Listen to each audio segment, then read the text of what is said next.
Hi guys, so today we'll be solving this last problem of April Lead Code Challenge called Powerful Integers. Let's solve it. Given three integers x, y, and bound, return a list of all the powerful integers that have a value less than or equal to bound. An integer is powerful if it can be represented as x raised to I plus y raised to j. For some integers, I is greater than equal to 0 and j is greater than equal to 0. You may return the answer in any order. In your answer, each value should occur at most once. So we've been given a value of x and we've been given a value of y, and we've also been given an upper bound, which is here 10. And we need to return how many combinations of 2 and 3, x and y, uh, are possible to give us the answer bound with a power of 0 to uh, any power which will give us a value less than or equal to the bound. So for example, x is 2 and y is 3 here. So therefore, 2 raised to 0 plus 3 raised to 0 is going to be 1 plus 1 is equal to 2. 2 raised to 1 plus 3 raised to 0 is going to give us 1 plus 2.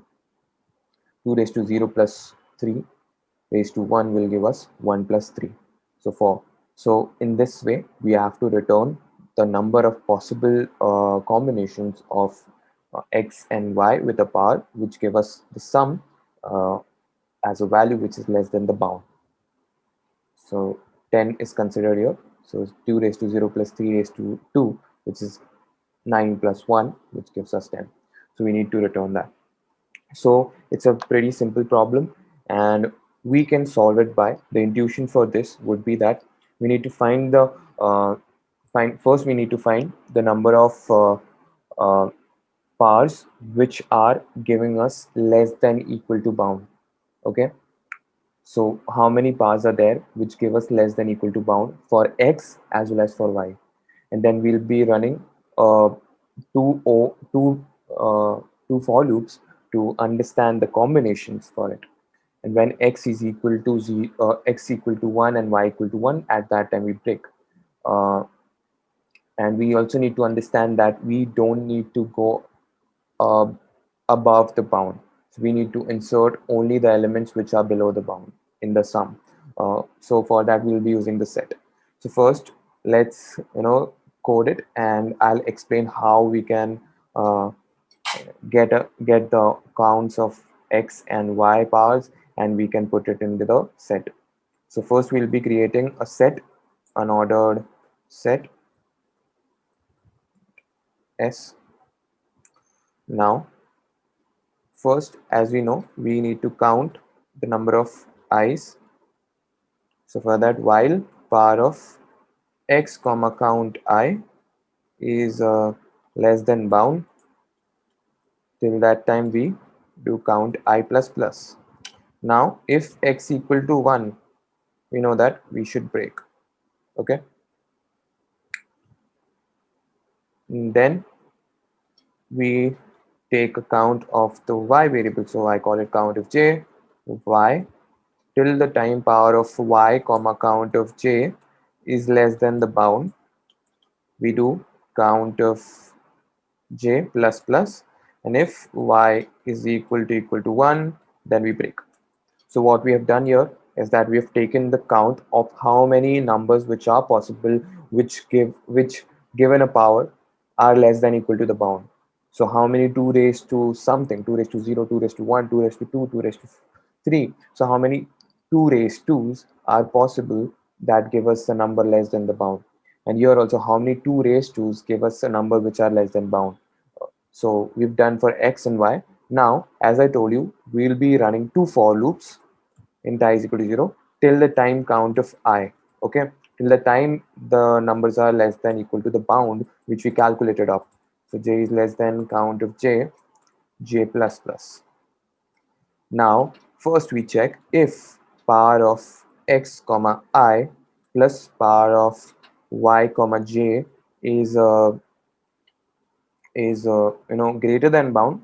So we just break and we go to the next element, uh, and if it is not, then we simply insert in the set that we've created. So power of x comma I plus power of y comma I, we insert in the set.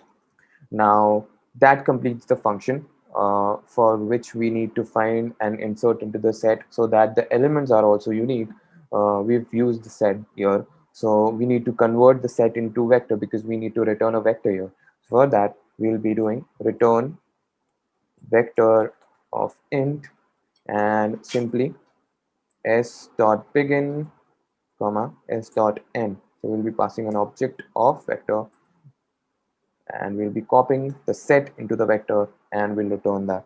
So running through it again, we've used unordered set because we don't need unique elements. Then we've counted the number of uh, paths which are possible of a x value and a y value which are less than the bound. So count I and count j represent that. And then we've run two loops to understand how many numbers are possible which when added, when power of x and power of y, when both of them are added, how many values are possible which are less than the bound.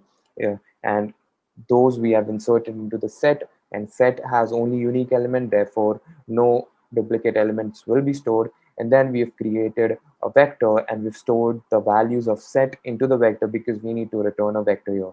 So I hope you guys understood the problem. Let's run it again to see if everything is working fine.